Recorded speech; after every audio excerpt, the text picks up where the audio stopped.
Okay. Hi, everybody. My name is Evan Clementino. I'm an alumni of Frontenac, and I'm going to get into a little bit about myself and my journey, my entrepreneurial journey, because I think that I can help. I think I can relate to where you're at in your businesses, because I too am just starting out. I'm like fresh into the game, and I'm learning as I go. But before I get into all that, I want to make this keynote a more interactive keynote. You got the day off school. You guys don't need to listen to me talk for 45 minutes without also having some enjoyment and some involvement in the activity as well. So throughout the keynote, it's kind of like a Kahoot style, like not a competition, but more of a poll.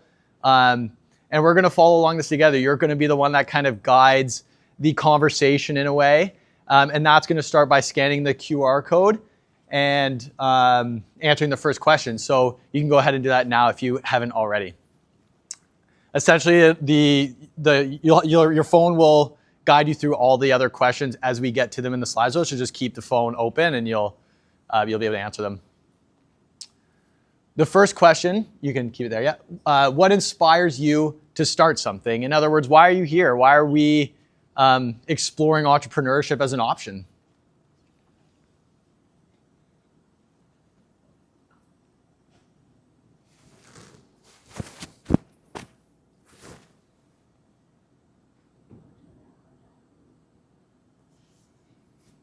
Okay, so I'm seeing the majority here is express creativity. There's some votes coming in.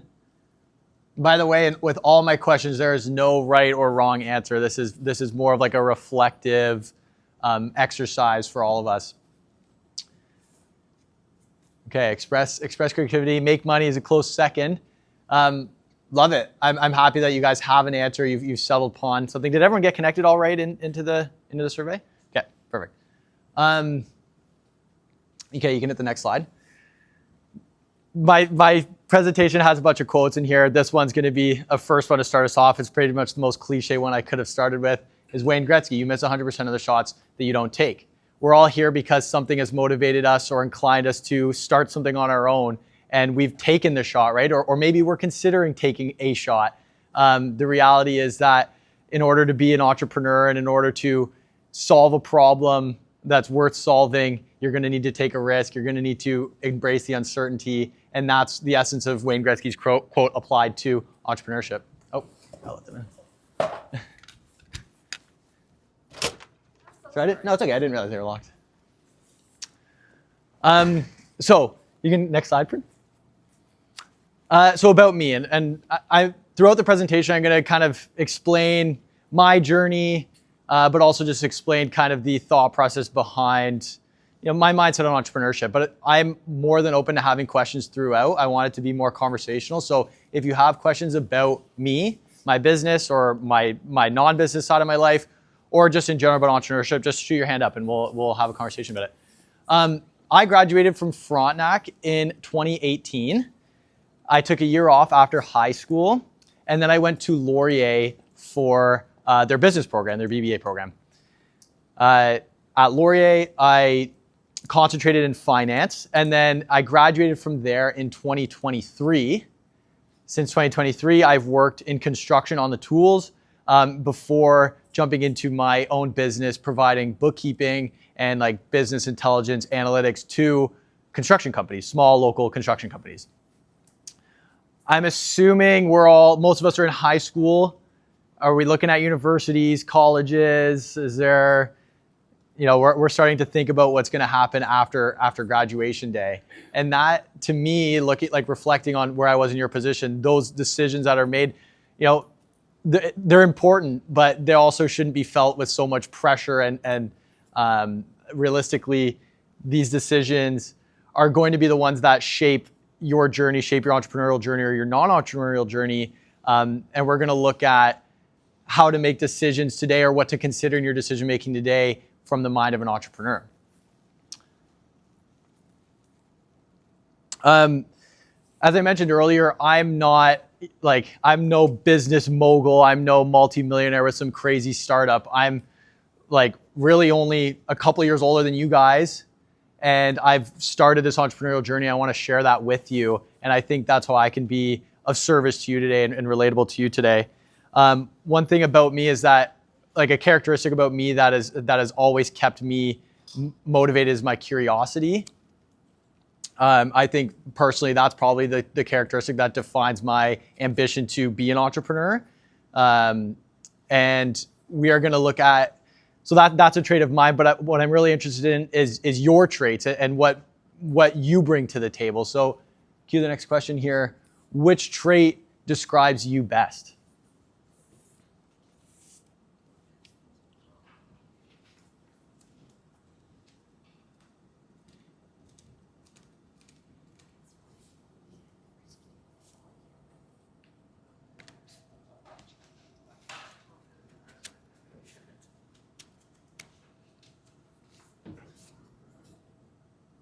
Okay. So overwhelming majority says confident, outgoing. And I love that. I think that is whatever you choose to do in life, whether it's entrepreneurship or not, the confidence piece is gonna take you a long way, because you need to have confidence in yourself before you can provide value to other people. You can cue the quote. So Jordan Peterson in his book, 12 Rules for Life, says, set your house in perfect order before you criticize the world. The short abbreviated form of that is like, make your bed first. And what's implied in that is the responsibility that you have for yourself and for other people to get your life in order, right? To develop values and traits and characteristics that that can help serve the people that you're trying to serve in your entrepreneurial journey. The way I see this is, when you're providing someone value, they're trusting you to deliver on that promise. So you need to be trustworthy. You need to be someone that's worthy of being trusted. And in order to do that, that requires you to be responsible, and it requires you to be reliable in the long run, right? On top of the soft skills, like the characteristic personal development side of things, there's also the hard skills. As an entrepreneur, it's important to be well-rounded, at least at the start, because you guys have experienced it yourself with these booths, right? Like, whatever skill it is that brought you to the literal table, you had to set up the table. You had to think creatively about marketing materials and pricing your products. You have to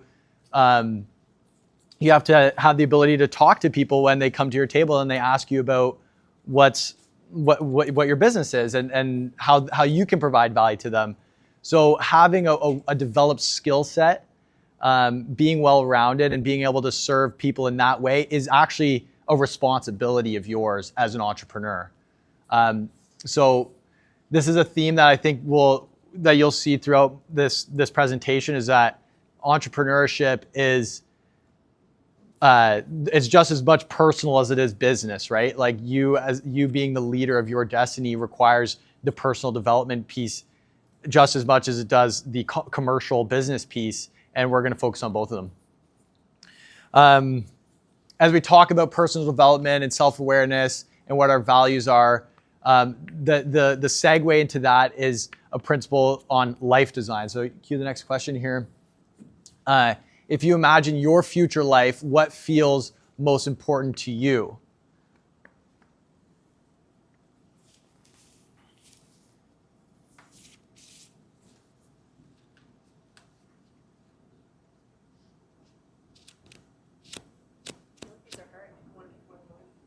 Yeah, I'm the same way. I'm definitely like torn. Yeah.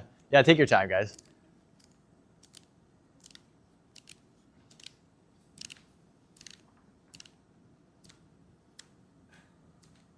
Okay, so freedom over your time is a popular one, and I can relate to that.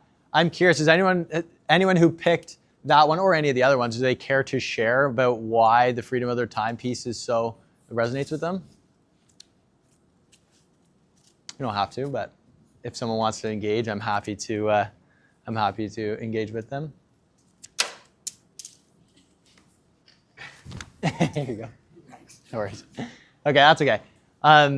You can press next, Vern. So Tim Ferriss is my favorite author, and this book, The 4-Hour Workweek, literally changed my life. if you are one that selected the freedom over your time thing, definitely suggest giving this book a read. But he says someday is a disease that will take your dreams to the grave with you. And I'm going to connect this to the principles of life design as a principle that, or as an idea that he talks about greatly in his book. What he's saying here is that a lot of people get caught up in what they ought to do, right? What maybe the path that society has carved out for them, or their parents has carved out for them, or what they just imagined is like the proper path to go on. But the newsflash is that in life, and especially if you want to take the entrepreneurial route, there is no destined path for you to follow. It's almost the opposite. People might tell you, no, there's no path to follow, or that's not a path to follow. Do something else. But Tim Ferriss in this quote is saying, he's talking about the importance of understanding what your desire is, what you really want to do in your life, what that burning desire is inside you, and how to achieve that. So, to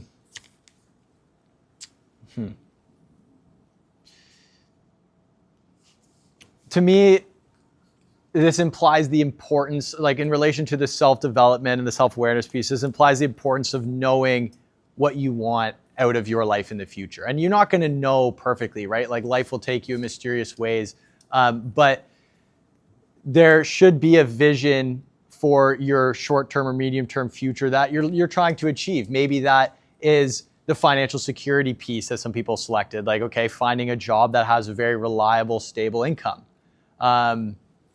Or maybe it's the freedom of your time piece, and that would be making decisions now that enable you to have freedom and flexibility at some desired point in the future.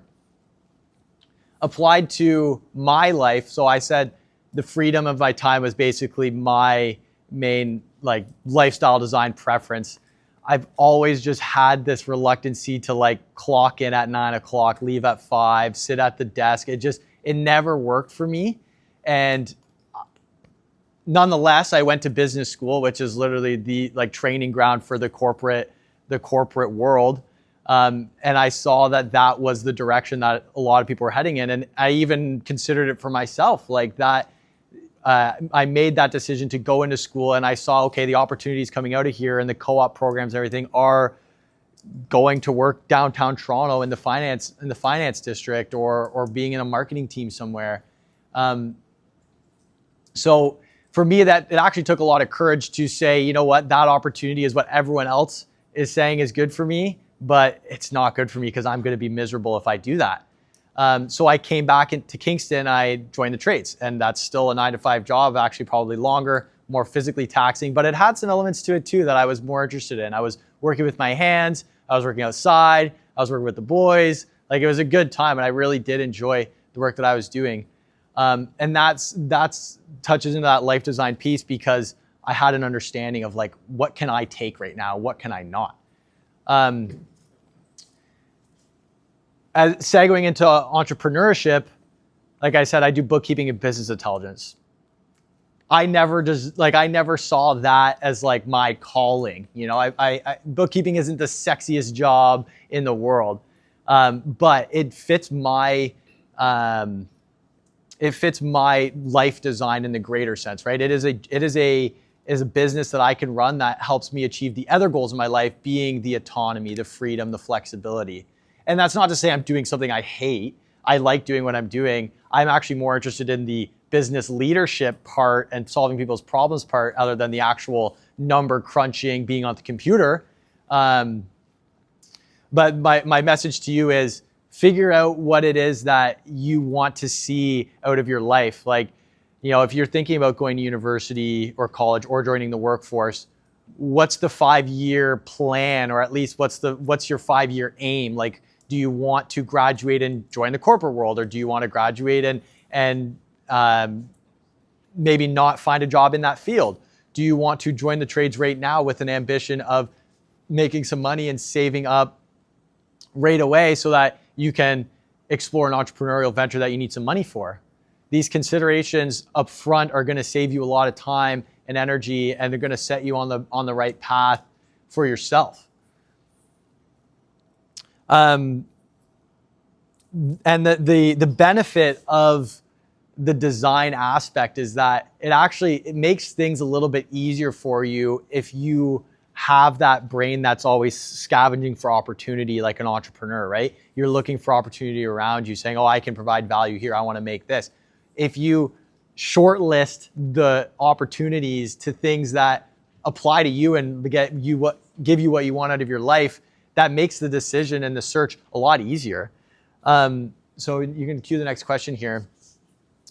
Let's say you get to that point, you've designed your life, and then you spot an opportunity.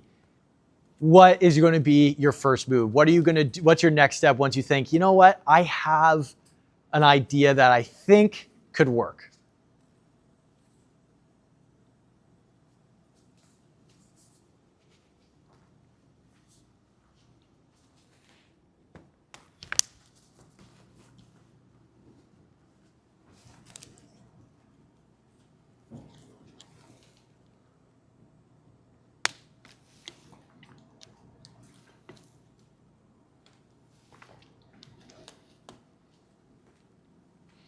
So again, there's no right answer to any of these questions. I like to see that people are landing on the talk to people and get feedback.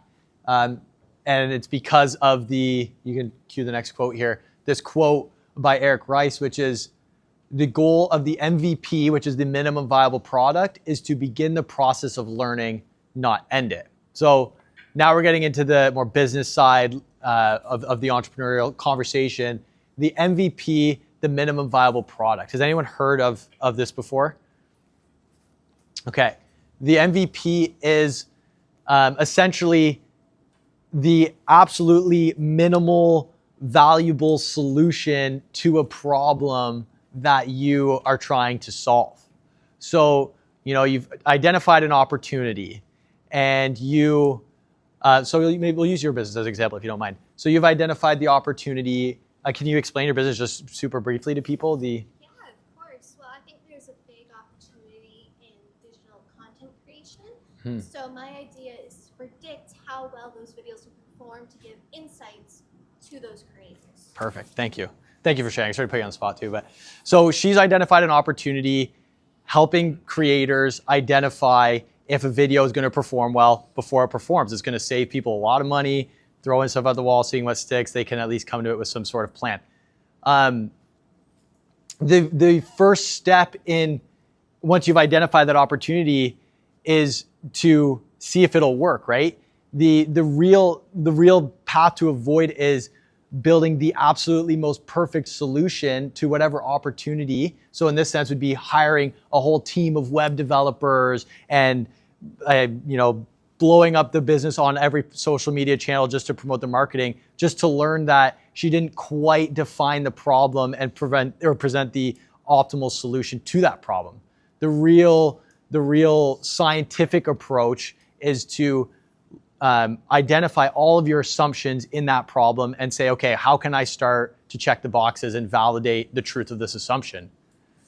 So for this example, it might be, okay, you're assuming that people want to know ahead of time if their videos are going to do well. That's a pretty obvious one, and we can kind of say, okay, yeah, that makes sense. They're going to save a lot of money if they do that. But instead of creating a solution, the first step is really to talk to people and say, hey, if I developed this idea for you, if I could tell you what that video was going to get in views before you even posted it, would you be interested in paying me for that?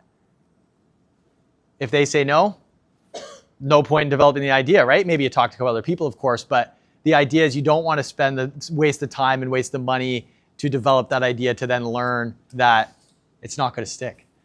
On my personal side, this one for me was actually really, really hard to grasp. And my counter argument to all this, being smarter than Mr. Eric Rice here, is well, they're not going to understand the value that I add unless I give them the full thing.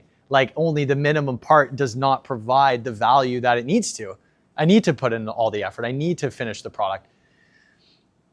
I still have a hard time accepting that that's not the truth. But in my experience, before I landed on the bookkeeping path, I was actually looking at more of like the tech implementation and helping businesses optimize using like implementing a CRM system or a project management system. And there's value in that offer. You can see other people are doing that. They have businesses like that. But as I started to contemplate the idea and learn a little bit about software, I realized if in order to deliver the ultimate package, I would have to go learn about the top 20 softwares, let's say 5 in each main category, and then be able to accurately assess a business's problems and implement that solution. That's a lot of work for me. Like I'd have to go like basically another full-time job just learning and self-educating myself. And I avoided that risk. I did spend a little bit too much time doing it, but I avoided that risk by talking to my boss at the time and listening to him and understanding that the problem he was experiencing wasn't necessarily tech implementation. It was he needs a bookkeeper that's communicative with him and understands or helps him understand his numbers. An example that maybe some people here can relate to is a website. And because that's one that hit home for me too. I spent so much time like on Webflow, a website builder, just designing like the perfect website. And realistically, the website doesn't make sales. Like I'm wasting time trying to grow my business on a website, but who's going to see it? The only people that are going to see it are you when I give you a business card and say, hey, here, check out my website. But what's the website for? Really, I can sell you in the conversation. That's the minimum viable product, is you showing up in front of people and saying, hey, this is my idea. What do you think? Should I develop it for you? Would you pay for it? So all this is to say you can apply a scientific approach to entrepreneurship. There's always going to be an element of pursuing the unknown and trusting your instinct, but you really want to make sure that your assumptions aren't grounded in false truths, right? In a reality that you made up in your head. You want to be super hard on your own understanding of the problem that you're trying to solve, and then you can deliver the solution that people will pay for. And when it comes to learning, I'm interested in knowing where you guys go to access information or answer questions. So you can cue the next question here. Let's say you're stuck, you're thinking about a big idea, and you need answers fast. Where do you go? YouTube or creators, ask someone you know, read a book, biography, or blog, or try to figure it out by trial and error.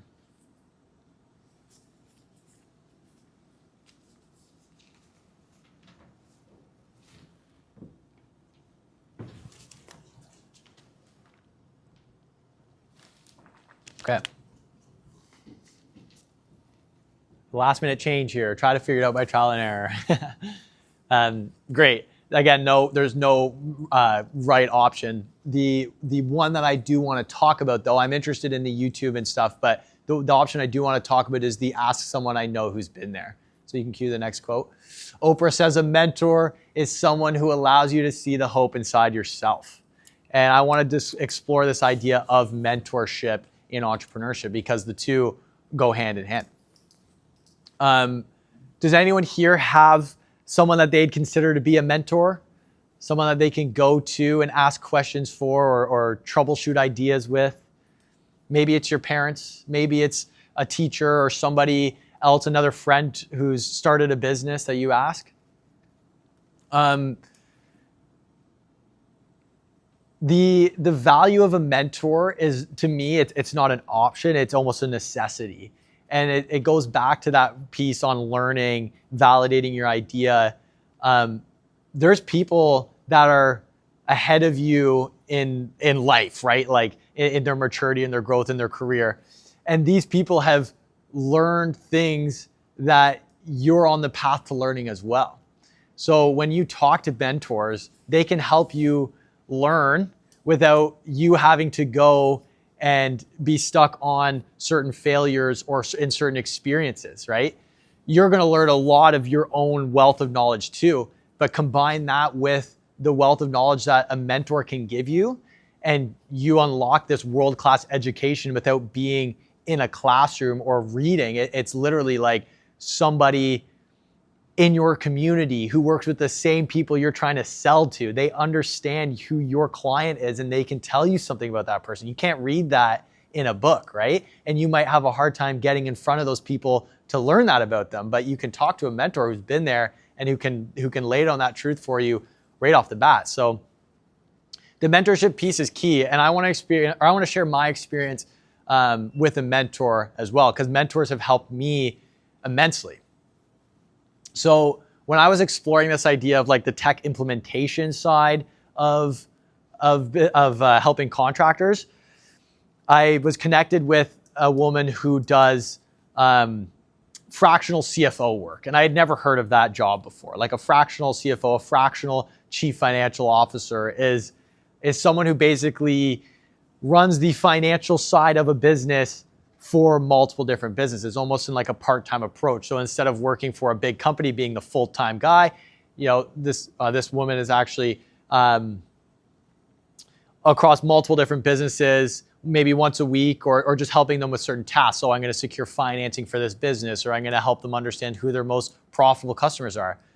And I was like, damn, I didn't know that existed. But also, I'm really interested in doing something like that because, again, it checks the boxes of the free time, the flexibility. I get to work with numbers, which is cool. You're your own boss, too. And when I spoke to her and I gave her what I was working on with the tech implementation stuff, she shared a bit about her story. And she started as a bookkeeper. And I was like, okay, I never really connected the link there. To me, bookkeeping was accounting, and the CFO stuff was more like finance, operational finance. But after seeing the path that she went down in building a bookkeeping business and transitioning into the CFO role, I was like, you figured it out, You have found, you used your current skill set at the time. I think she might have been around my age, like in her 20s when she started the bookkeeping. She used her skill set at that time. She couldn't jump into a role being a fractional CFO from day one. She used what she had with her and then acquired a ton of knowledge through her experience that allowed her to elevate into a new path and a new career. So I encourage you to think about the people in your life that you look up to, and they don't need to be, mentors don't need to be this fully 100% perfect ambition of what you aspire to be. They may just have one characteristic that you absolutely admire, and you can inquire about that. They might have one aspect about their life that you say, wow, I would really love to be in that position too. How did you get there?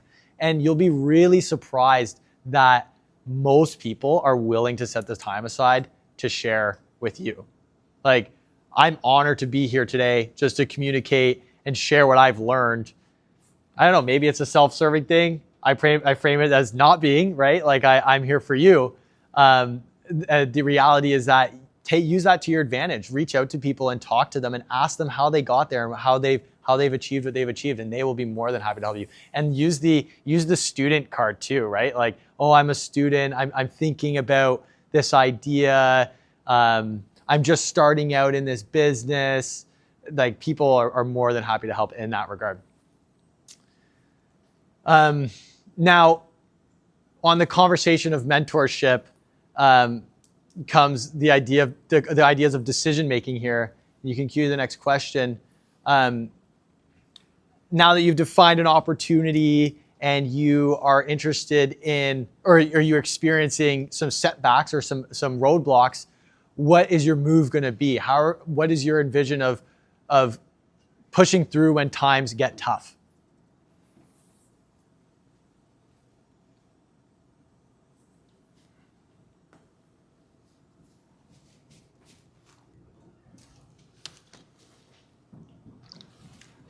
So adjust the plan and try again. You can cue the next slide, please. Eric Ries, again, in the Lean Startup says, if you cannot fail, you cannot learn. There's another quote that he said too, which is like, a pivot is a change in direction without a change in vision. And a pivoting is what I want to talk about. This idea of what most of you selected here, basically reassess, recalculate, and try again. you may be recognizing the theme here of the minimum viable product. As you work through validating that long list of assumptions that you've identified, you're going to run into obstacles where you say, wow, like, oh, I had discovered a truth about an assumption that changes my whole idea of how I can build a business. Well, the idea, or we call that in the entrepreneurial world, we call that pivoting. And that would basically say the vision is still intact. You know, for my example, I still want to help contractors understand their business and give them less, provide them with less stress or stress relief and time relief. But maybe the tech implementation way of doing that is not the option for me. So I pivot into something that works, and I can now explore that realm of opportunities more.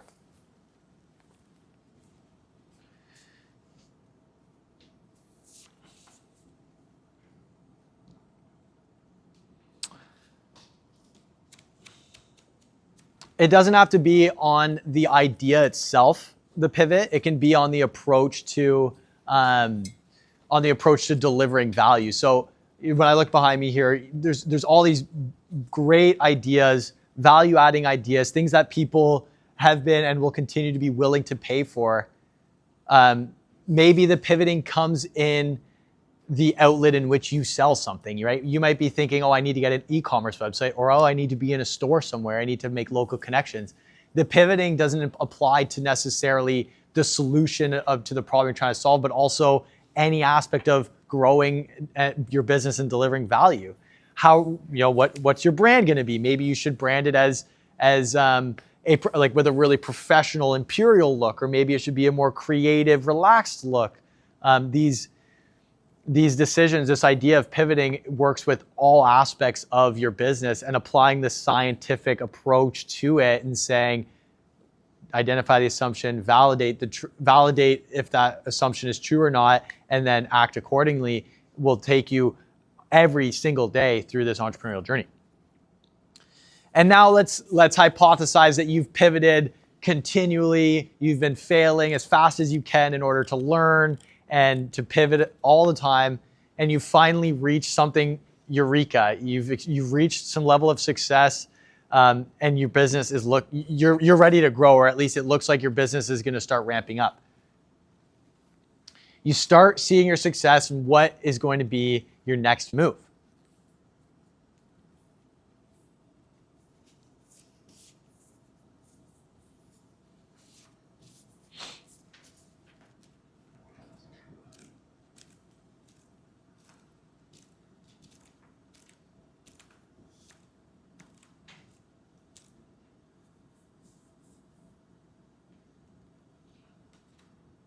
A lot of people landing on the expand fast, and focusing on improving your service or product. Okay, tie here.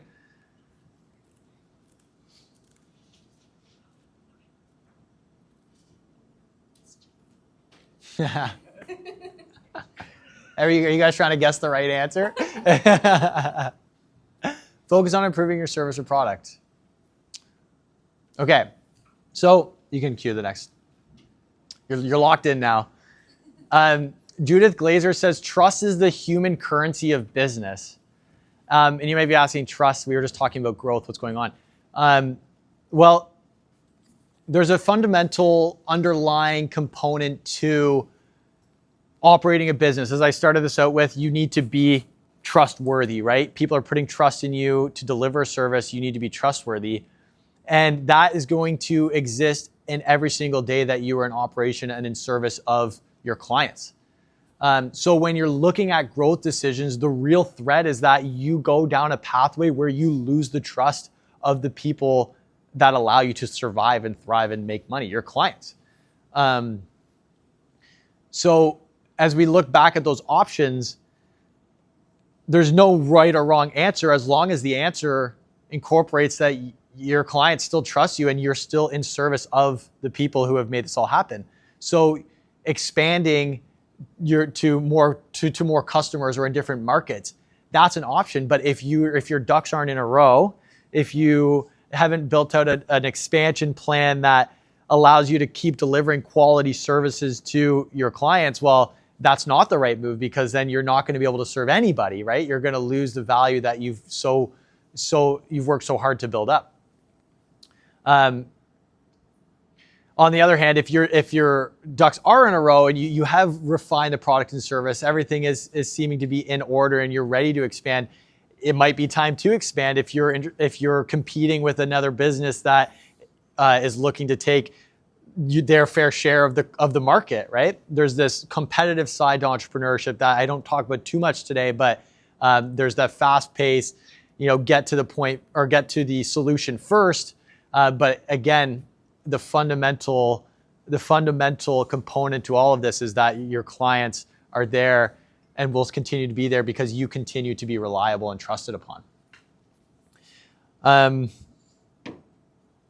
Another aspect of that question is that it aligns with the answers you came up with in the life design component. So expanding to new markets and new customers might be a good option for your business, but is it a good option for you? Do you want to double down and work double the hours or experience double the stress because of that business decision? Or would you rather pick the middle option, which was to basically raise your prices and focus on your small cohort of customers, right? We can use the bookkeeping as an example. I could go either way right now. I could decide to hire some bookkeepers on and they can do all the data entry side of things and I can do the more sales and reporting side of things. Or I can raise my prices, stick with the clients I got, develop really good relationships, and basically just build like a little job for myself.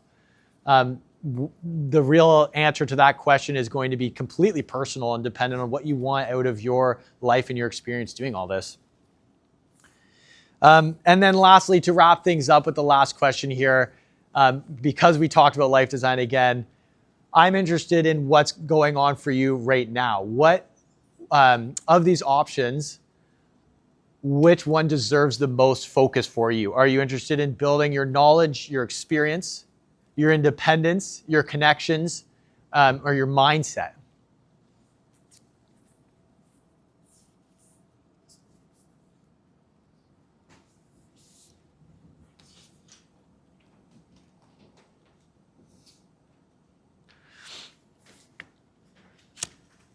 Building connection, that's great.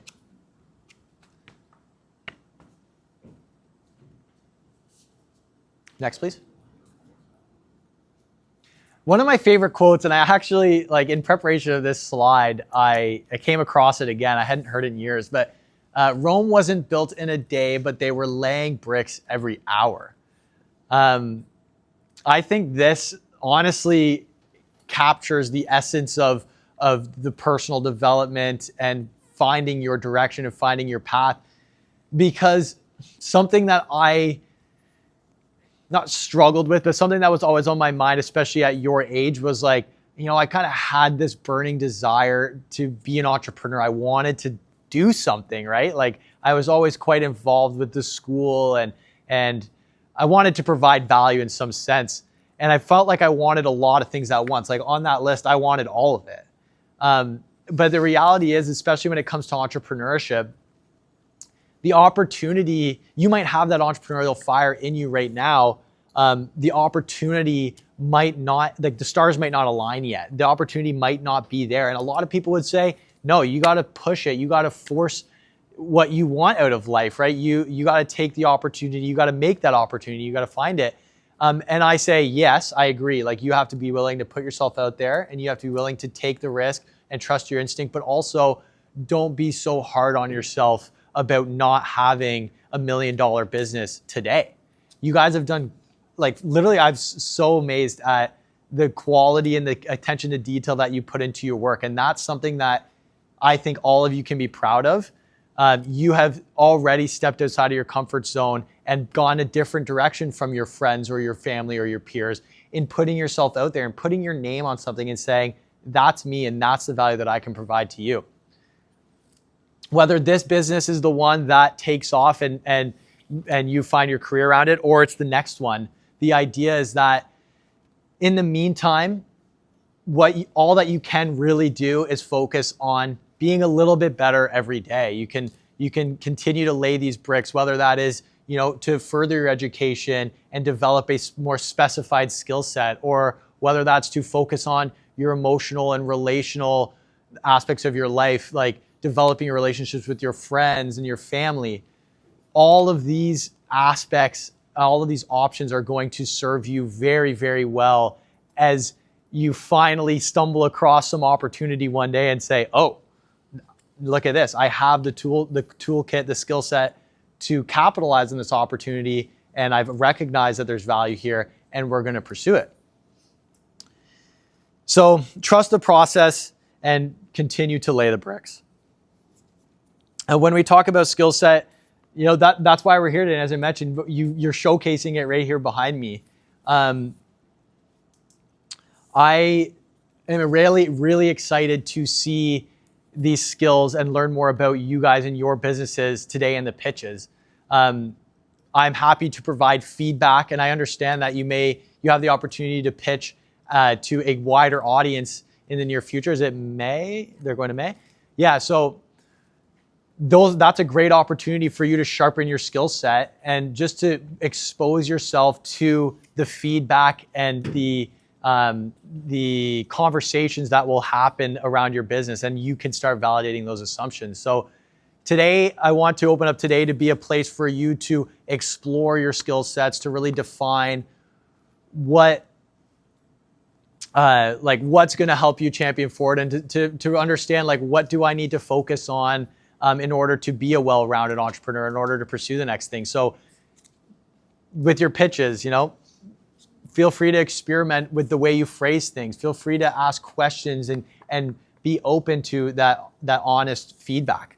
And push back too. Like you can, if someone gives you feedback that you don't quite understand or doesn't quite sit well with you, I encourage you to say, well, why? Tell me more about it. Why do you think that way? Next slide. So I'll wrap it up with that. As I mentioned, I'm super honored to be speaking in front of you, and I'm figuring this out just like you guys are. I've read a lot of books that have helped me along the way, and talked to mentors and stuff that have really shown me some sense of direction. Naturally, I've kind of had this resourceful side of me and this curious side of me that kind of led me down this path before I even really understood it. But the opportunity to come in here and speak to you today is a product of all those things that I've compiled in my past. And I encourage you to think about a future where you can embrace what you want, you can satisfy the burning desire inside you, and you can start acting today in order to at least see how that might come out in the future. So with that, thank you for having me. I'm around all day. Please start conversations with me. I'll be coming around talking to you guys too, but if you want to connect, you can connect with me outside of this as well. I can share my contact information elsewhere. We can chat about your business, or we can chat about entrepreneurship. I'm more than happy to do that. So thank you, everybody.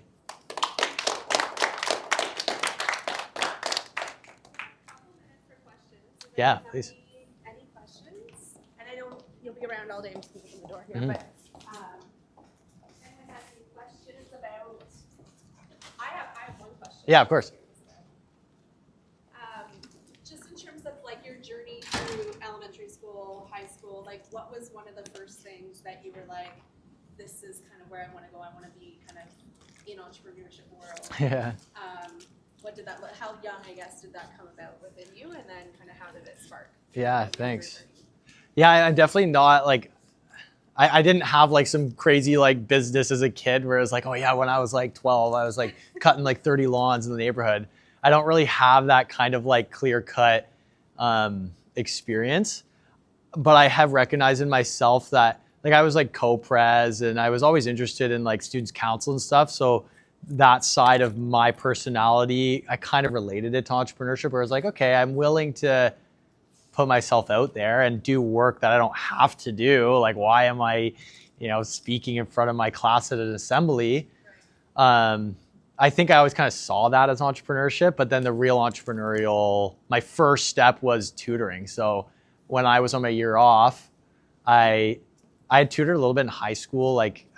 Frontenac had a peer tutoring program.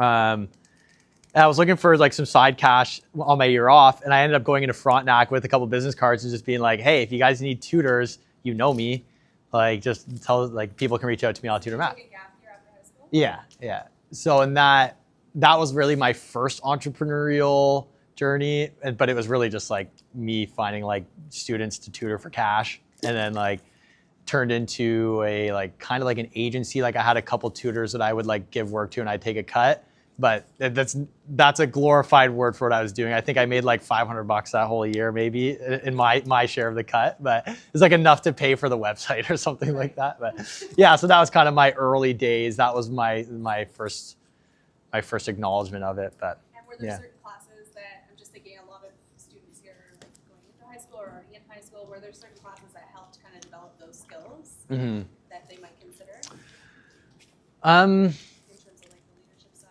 or like the... Yeah, good question. I guess in like grade 9 and 10, you don't have as much choice.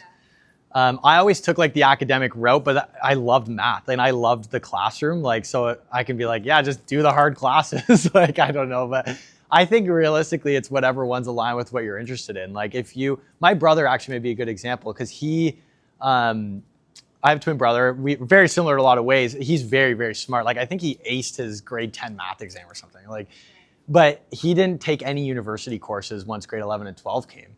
And I think at first that was kind of like, you're closing the door. You're not really like keeping your options open. But for him, it's like he doesn't want to sit. He's great at math. He doesn't want to sit in a math class though. He'd rather be in the woodshop class or in the auto class. He took auto and woodshop, I think, all 4 years. And then I was the one who joined the trades. He didn't even work in construction. That's the irony of it all, right? Yeah. So just do whatever you want to do in that time. Like listen to the people around you because they will have advice for you on what's good for you, but also trust your instinct. If you are good at math, but you don't want to do math, well then don't do math. Like, or do math, but don't like also find the balance in the wood shop or in gym class or the Gould Lake programs. That's one thing actually that probably sparked the entrepreneurial thing in me too. The Gould Lake programs were huge in my life, in my childhood, yeah. Have any of you guys Gould Lakers?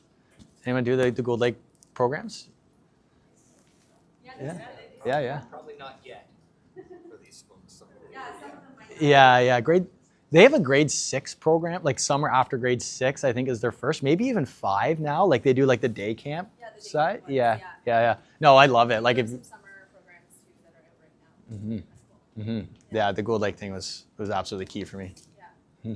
Yeah, if you guys have questions, come up to me at any point in the day. I'm here. This is my girlfriend Fernanda. She's wonderful. She's been helping me with all this stuff. So, and she has I go to her for all my feedback. So you could skip me and just go right to her and ask her about stuff too. Like she's brilliant. So, thank you everybody. Okay, so we're gonna jump into a break. I'm gonna thank you. Mhm. You're gonna be around all day, so I'll thank you a Yeah, bunch of times of course. today. But grab a stack of some juices up on the side, and then we're gonna transfer into our panel in about 15 minutes. Okay, so we're 15 minutes to run to the washroom, grab a snack or a drink.